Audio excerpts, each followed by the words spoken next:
இன்னைக்கு நம்ம மார்க்கெட்டு கொஞ்சம் நெகட்டிவ்ல இருந்தாங்க. அதுக்கப்புறம் கொஞ்சமா பாசிட்டிவ் வந்தாங்க. மறுபடியும் நெகட்டிவ்ல வந்து ட்ரேட் ஆயிட்டு இருக்காங்க. அத பத்தி பார்ப்போம். சென்னை பெட்ரோலியம் ஷேரு கொஞ்ச நாளாவே இன்கிரீஸ் ஆயிட்டு இருக்காங்க. அத பத்தியும் பார்ப்போம். டாடா மோட்டார் ஷேரு நவம்பர் 17 வரைக்கும் ட்ரேட் ஆகாது அப்படின்னு ஒரு அப்டேட் வந்திருக்கு. அத பத்தியும் பார்ப்போம். இந்தியன் ஹோட்டல் ஷேரு கிட்டத்தட்ட 5% நெகட்டிவ்ல இன்னைக்கு வந்து ட்ரேட் ஆயிட்டு இருக்கு. அத பத்தியும் பார்ப்போம். விபிஎல் கோரமண்டல் இன்டர்நேஷனல் ஷேரை பத்தியும் பார்க்க போறோம். ஸ்டாக்கை பற்றி பார்க்கறதுக்கு முன்னாடி இந்த ஸ்டாய் பாத் டு வெல்த் இந்த புக்கில் இருந்து 2 டிப்ஸ் பார்த்துடலாம். ஷேர் மார்க்கெட்டுக்கு புதுசாகிறவங்க இல்லைனா ஒரு பிஸ்னஸ் ஸ்டார்ட் பண்ணுறவங்க என்ன பண்ணுவாங்கன்னா அதே ஃபீல்டில் இருக்கவங்கள பார்ப்பாங்க. அடுத்தது அவங்களேருந்து பார்த்தீங்கன்னா கம்பேர் பண்ணிக்குவாங்க. அப்படிலாம் நம்ம வந்து பண்ணக்கூடாது. எக்ஸாம்பிளுக்கு இப்போ நம்ம வந்து ஸ்டாக் மார்க்கெட்டில் இருக்கோம் அப்படின்னா இன்னொருத்தங்களும் இதே ஷேரில் இன்வெஸ்ட்மெண்ட் பண்ணியிருக்கும் போது அவங்களோட நம்ம வந்து கம்பேர் பண்ணி பார்ப்போம். அதாவது அடுத்தவங்களுக்கு அதிகமான லாபம் வந்துக்கிட்டு இருக்கோம், நமக்கு வந்து பார்த்தீங்கன்னா கொஞ்சமாக தான் லாபம் கிடைக்கும். இல்லைன்னா நமக்கு வந்து நெகட்டிவில் போயிட்டுருக்கும். அதை நம்ம வந்து பார்த்தீங்கன்னா கம்பேர் பண்ணி பார்த்துட்ருப்போம். அவங்களுக்கு மட்டும் இவ்வளோ லாபம் வருது, நமக்கு எதுவுமே வரமாட்டேங்குது. அதனால் நம்ம என்ன பண்ணலாம்னா அவங்க எதில் போய் முதலீடு பண்ணாங்களோ அதிலே நம்ம போய் முதலீடு பண்ணலாம் அப்படின்ற ஒரு டெசிஷன் வந்து எடுப்போம். அப்படி வந்து பார்த்தீங்கன்னா நம்ம வந்து டெசிஷன் வந்து எடுக்கக்கூடாது. ஃபஸ்ட்டு நம்ம வந்து கம்பேரே பண்ணக்கூடாது. ஏன்னா அவங்க வந்து பார்த்தீங்கன்னா ஃபைனான்ஸ் வைஸ் வேறு மாதிரி இருப்பாங்க, நம்ம ஃபைனான்ஸ் வைஸ் வேறு மாதிரி இருப்போம். அவங்களோட நாலேஜ் வேறு மாதிரி இருக்கும், நம்மளோட நாலேஜ் வேறு மாதிரி இருக்கும்.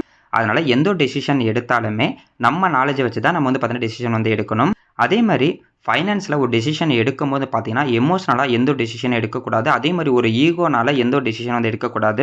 அதாவது இப்போ யாராவது வந்து சொல்கிறாங்க, நீங்கள் ஸ்டாக் மார்க்கெட்டில் 6 மாதமாக இருக்கீங்க, 1 வருஷமாக இருக்கீங்க, ஆனால் நீங்கள் வந்து இந்த அளவுக்கு வந்து லாபம் வந்து எடுக்கவே இல்லை, நான் பாருங்கள் ஒரே மாதத்தில் லாபம் எடுத்துட்டேன் அப்படின்ற மாதிரி யாராவது ஒருத்தங்க பேசுனாங்க அப்படின்னு அதை நம்ம வந்து பார்த்தோன்னா ஈகோவாக எடுத்துக்கிட்டு அப்படியா நானும் ஒரே மாதத்தில் இவ்வளோ லாபம் எடுத்து காட்டுறேன் அப்படின்னு நம்ம ஒரு தப்பான ஒரு முடிவு எடுத்து எதுலேயும் நம்ம போய் மாட்டிக்கக்கூடாது. நம்ம எந்த ஒரு டெசிஷன் எடுத்தாலுமே வந்து பார்த்தீங்கன்னா டேட்டாவை வச்சு தான் எடுக்கணும். ஏன்னா நம்ம ஒரு ஸ்டாக்கை வாங்கும் போதும் சரி இல்லை செல் பண்ணும் போதும் சரி அதுக்குன்னு ஒரு டேட்டா வந்து இருக்கணும். அதுக்குன்னு கரெக்டான ஒரு ரீசன் இருக்கணும். எல்லாரும் சொல்கிறாங்க அதனால நான் அந்த ஸ்டாக்கை நான் போய் வாங்கினேன் அப்போல்லாம் நம்ம வந்து சொல்லக்கூடாது. இந்த கம்பெனி இந்த மாதிரி இம்ப்ரூவ் ஆகிட்டு இருக்காங்க, இந்த பிஸ்னஸ்லாம் பண்ணிட்டு இருக்காங்க அப்படின்னு ஒரு டேட்டா இருந்துச்சுன்னா அந்த டேட்டா வச்சு தான் நம்ம எப்பயுமே ஷேரில் வந்து பார்த்தீங்கன்னா முதலீடு வந்து பண்ணணும். அதே மாதிரி ஒரு ஸ்டாக்கில் நம்ம வந்து முதலீடு பண்ணும்போது எனக்கு வந்து பார்த்தீங்கன்னா 100% ரிட்டர்ன் வரணும், இல்லைனா 10 மடங்கு ஆகணும் அப்படின்னு அவுட்கம்மை யோசிச்சுக்கிட்டே நம்ம வந்து முதலீடு பண்ணக்கூடாது. இன்னும் ஒரு சில பேர் எப்படி முதலீடு பண்ணுவாங்கன்னா, நான் வந்து ஸ்டாக் வந்து வாங்குறேன், ஒரே மாதத்தில் எவ்வளோ எனக்கு ரிட்டர்ன் வரும், 2 மாதத்தில் எனக்கு எவ்வளோ ரிட்டர்ன் வரும் அப்படின்ற மாதிரியும் ஒரு சில பேர் வந்து யோசிச்சு வந்து பண்ணுவாங்க. அப்படி நம்ம வந்து பண்ணக்கூடாது. நம்மளோட ஒரே வேலை என்னன்னா நல்லா அனலைஸ் பண்ணிட்டு நல்ல ஒரு கம்பெனியில் நம்ம வாங்கினாவே போதும். அவுட்கம் அப்படிங்கிறது ஆட்டோமேட்டிக்காக நமக்கு வரும். அதே மாதிரி இன்வெஸ்ட்மெண்ட் பண்ணிவிட்டு அதுக்குன்னு குறிப்பிட்ட டைம் நம்ம வந்து கண்டிப்பாக கொடுத்தே ஆகணும்.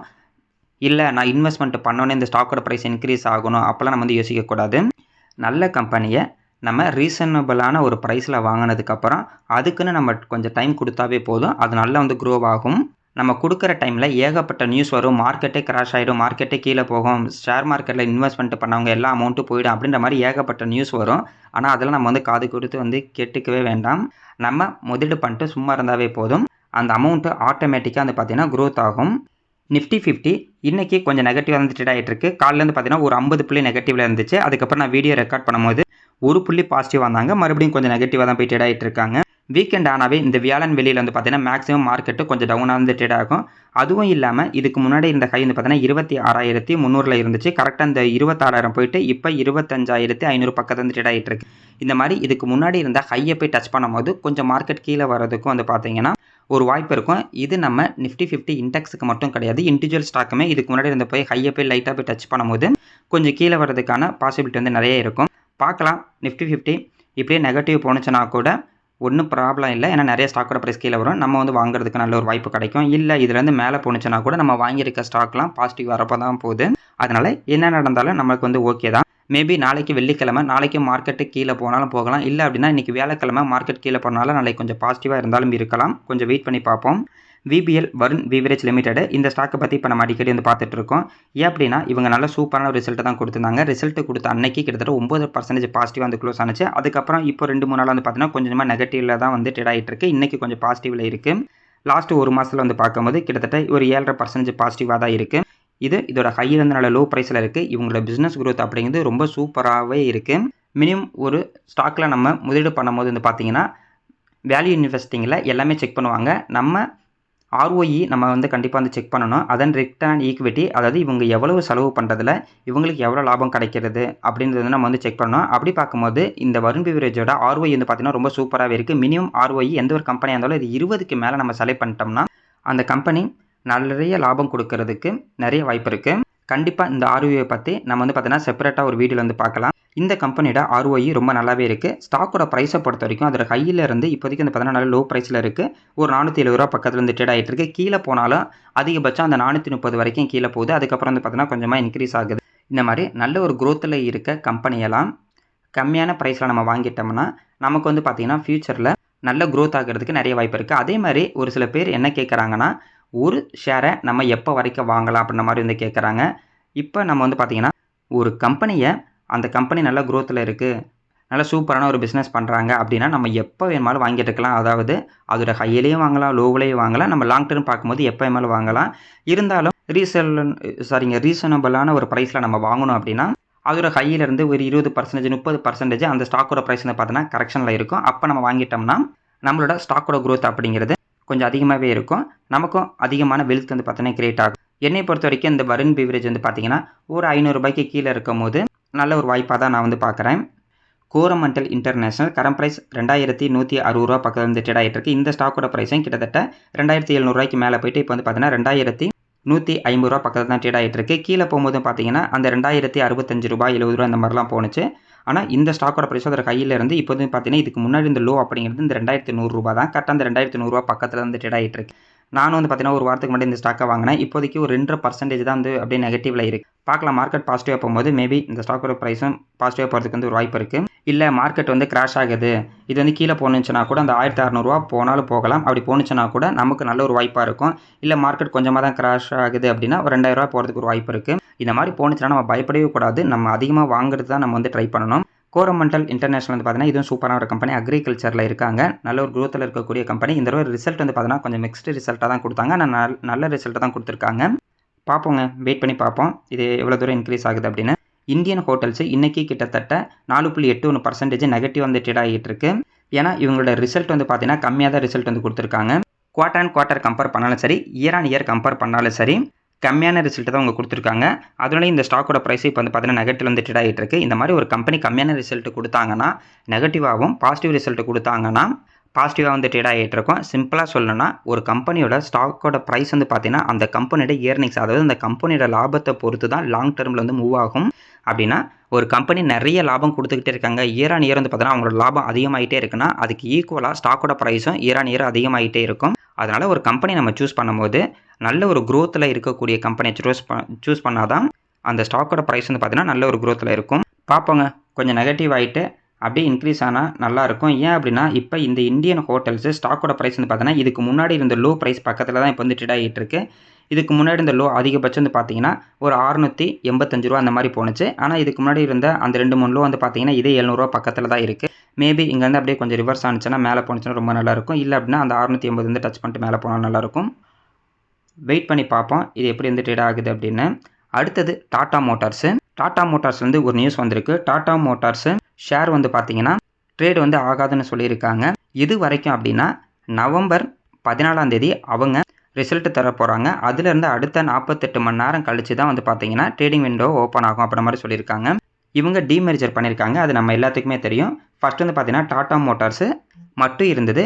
இப்போ வந்து பார்த்தீங்கன்னா அது 2 என்டிட்டியாக டீமெர்ஜர் வந்து பண்ணியிருக்காங்க. ஒன்று வந்து Tata Motors passenger vehicle limited, இன்னொன்று வந்து பார்த்தீங்கன்னா டாடா மோட்டார்ஸ் லிமிடெடு, அதாவது டாடா மோட்டார்ஸ் கமர்ஷியல் வெஹிக்கிள் அப்படின்னா 2 ஷேராக வந்து ட்ரேட் ஆக போகுது. அதில் கமர்ஷியல் வெஹிக்கிளை வந்து பார்த்தீங்கன்னா டாடா மோட்டார்ஸ்னு ரீநேம் வந்து பண்ணியிருக்காங்க. அதாவது இதுக்கு முன்னாடி ட்ரேட் ஆகிட்டு இருந்த அந்த டாடா மோட்டார்ஸ் லிமிடெட் வந்து பார்த்தீங்கன்னா Tata Motors passenger vehicle limited அப்படின்ற மாதிரி ரீநேம் வந்து ஆகிடுச்சு. இதுக்கப்புறம் வரக்கூடிய கமர்ஷியல் வெஹிக்கிள், அதாவது Tata Motors commercial vehicle share வந்து பார்த்தீங்கன்னா டாடா மோட்டார்ஸ் அப்படின்னு வந்து லிஸ்ட் ஆக போகுது. அதனால் இப்போ ட்ரேட் ஆகிட்டு இருக்கிறது வந்து பார்த்தீங்கன்னா டாடா மோட்டார்ஸ் பேசஞ்சர் வெஹிக்கிள் தான் வந்து ட்ரேட் ஆகிட்டு இருக்கு. ஏன்னா இப்போ இங்கே வந்து இப்போ ரைட் சைடு வந்து பாருங்கள் டாடா மோட்டார் பேசஞ்சர் வெஹிக்கிள் தான் இப்போ வந்து ஷோ பண்ணோம். இன்றைக்கி ஒரு 408 ரூபாய்க்கு வந்து ட்ரேட் ஆகிட்டு இருக்கு. கம்பெனி என்ன சொல்லியிருக்காங்கன்னா நவம்பர் 14ஆம் தேதி இவங்களோட ரிசல்ட் வந்து தரப்போகிறாங்க. அதை டீமெர்ஜர் ஆனதுக்கப்புறம் ஃபஸ்ட் ரிசல்ட் வந்து தரப்போகிறாங்க. அப்படி ரிசல்ட்டு கொடுத்ததுக்கப்புறம் அதிலிருந்து 48 மணி நேரம் ட்ரேடிங் விண்டோ வந்து பார்த்தீங்கன்னா க்ளோஸில் இருக்குன்னு சொல்லியிருக்காங்க. ஏன் அப்படின்னா அவங்க ரிசல்ட்டு கொடுத்ததுக்கப்புறம் இன்சைடர் ட்ரேடிங் நார்ம்ஸ் படி அவங்க 48 மணி நேரம் ட்ரேடிங் வந்து க்ளோஸ் பண்ணி வச்சுருப்பாங்க. அதுக்கப்புறம் வந்து பார்த்தீங்கன்னா நார்மலாக நம்ம வந்து ட்ரேடிங் வந்து பண்ணிக்கலாம். டிமெர்ஜர் வந்து பார்த்தீங்கன்னா யாருக்கெல்லாம் இதுக்கு முன்னாடி டாடா மோட்டார் ஷேர் 1 இருந்துச்சோ அவங்களுக்கு ஒரு ஷேர் எக்ஸ்ட்ரா டிமெர்ஜராகவே வந்து வந்துடும். அது வந்து பார்த்தீங்கன்னா மேக்ஸிமம் இந்த நவம்பர் மாதம் வரதுக்கு வந்து வாய்ப்பு இருக்குன்னு சொல்லியிருக்காங்க. அதுவும் சீக்கிரம் வந்துருச்சுன்னா ரொம்ப நல்லாவே இருக்கும். வெயிட் பண்ணி பார்ப்போங்க இந்த குவார்ட்டரில் அவங்க ரிசல்ட் எப்படி தராங்க அப்படின்னு. நல்ல ரிசல்ட்டாக கொடுத்தாங்கன்னா ரொம்ப சூப்பராக இருக்கும். ஏன்னா டாடா மோட்டார்ஸ் இதுக்கு முன்னாடி வந்து பார்த்தீங்கன்னா ஒரு கையிலேருந்து நல்ல லோ ப்ரைஸ் தான் இப்போ ட்ரேட் ஆகிட்டு இருக்கு.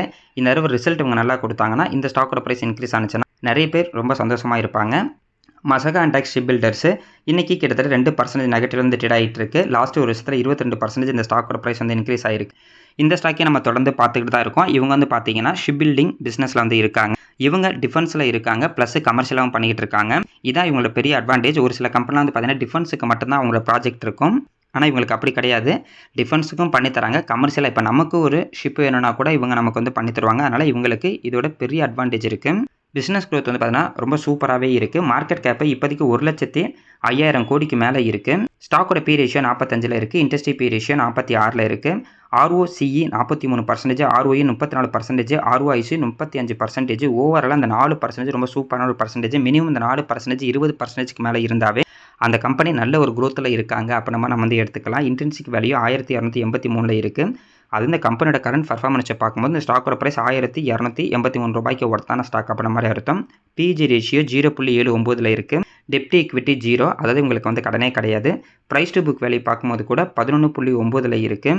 ஓவரால் அந்த ரேஷியோ வச்சு பார்க்கும்போது இந்த ஸ்டாக்கோட ப்ரைஸ் வந்து பார்த்தீங்கன்னா ப்ரைஸ் டு புக் வச்சு பார்க்கும்போது தான் கொஞ்சம் அதிகமான வேல்யூஷனில் இருக்க அப்படின்ற மாதிரி இருக்கும். ஆனால் பிஜி ரேஷியோ 1க்கு கீழே தான் இருக்குது. ஸ்டாக்கோட பி ரேஷியோ வந்து பார்த்தீங்கன்னா கம்மியாக தான் இருக்குது. குரோத் வச்சு பார்க்கும்போது இவங்க நல்ல ஒரு வேல்யூஷனில் தான் இருக்காங்க. அடுத்து நம்ம இவங்களோட சிஏஜிஆர் வந்து பார்க்கலாம். லாஸ்ட்டு 5 வருஷத்தில் இந்த கம்பெனியோட சேல்ஸ் க்ரோத்து 18%, அதேமாதிரி ப்ராஃபிட் க்ரோத் வந்து பார்த்தீங்கன்னா 38% இருக்குது. அதாவது இந்த கம்பெனிக்கு வரக்கூடிய சேல்ஸும் சரி ப்ராஃபிட்டும் சரி நல்ல ஒரு க்ரோத்தில் இருக்குது. ஸ்டாக்கோட ப்ரைஸை பொறுத்த வரைக்கும் லாஸ்ட் 5 வருஷத்தில் 99%, அதாவது 5 வருஷத்துக்கு முன்னாடி இந்த ஸ்டாக்கில் ஒருத்தர் முதலீடு பண்ணியிருந்தாருன்னா வருஷம் 99% கிட்டத்தட்ட 100% ஸ்டாக்கோட ப்ரைஸ் வந்து பார்த்தீங்கன்னா இன்க்ரீஸ் ஆகிட்டே தான் வந்திருக்கும். ரிட்டர்ன் ஆன் ஈக்விட்டி வந்து பார்த்தீங்கன்னா மினிமம் 28%க்கு மேலே இருக்குது. சூப்பரான ஒரு ரிட்டர்ன் ஆன் ஈக்விட்டி. இந்த அளவுக்கு ரிட்டர்ன் ஆன் ஈக்விட்டியும் சேல்ஸ் க்ரோத் ப்ராஃபிட் க்ரோத் இருக்கிறனால தான் இந்த ஸ்டாக்கோட ப்ரைஸ் வந்து பார்த்தீங்கன்னா இந்த அளவுக்கு வந்து ரிட்டர்ன் கொடுத்துருக்கு. ஒரு சில பேர் இங்கே என்ன தப்பு பண்ணுவாங்கன்னா ஸ்டாக்கோட பி ரேஷியோலாம் கம்மியாக இருக்குது, அதனால் அதை நான் போய் வாங்கிட்டேன்னா நல்ல ஒரு லாபம் கிடைக்கும் அப்படின்ற மாதிரி வந்து யோசிப்பாங்க. அப்போல்லாம் கிடையாது. ஸ்டாக்கோட பி ரேஷியோ மட்டும் கம்மியாக இருந்தால் பத்தாது. இந்த sales growth profit growth return on ஈக்விட்டிலாம் 20%க்கு மேலே இருந்து ஸ்டாக்கோட பி ரேஷியோ 20க்கு கீழே இருந்துச்சு அப்படின்னா அதுவும் நல்ல பிஸ்னஸில் இருக்காங்க அந்த கம்பெனி அப்படின்னா அது வந்து பார்த்தீங்கன்னா சூப்பரான ஒரு வேல்யூஷனில் இருக்குது அப்படின்ற மாதிரி அர்த்தம். அதனால் பி ரேஷியோ கம்மியாக இருக்க கம்பெனிலாம் நல்ல கம்பெனி. பி ரேஷியோ அதிகமாக இருந்தால் வந்து பார்த்தீங்கன்னா வேல்யூஷனில் அதிகமான ப்ரைஸில் ட்ரேட் ஆகிட்டு இருக்குது அப்போல்லாம் நம்ம வந்து எடுத்துக்கூடாது.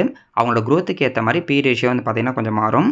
இதில் ஷேர் ஹோல்டிங் பேட்டர்னில் 81%, ப்ரொமோட்டர் டீம் F8 வந்து பார்த்தீங்கன்னா 1.97% இருக்குது. D8 வந்து பார்த்தீங்கன்னா 5.65% ஷேர் ஹோல்டிங் இருக்குது. ரீட்டைல் பீப்புள்கிட்ட 11.15% ஷேர் ஹோல்டிங் இருக்குது.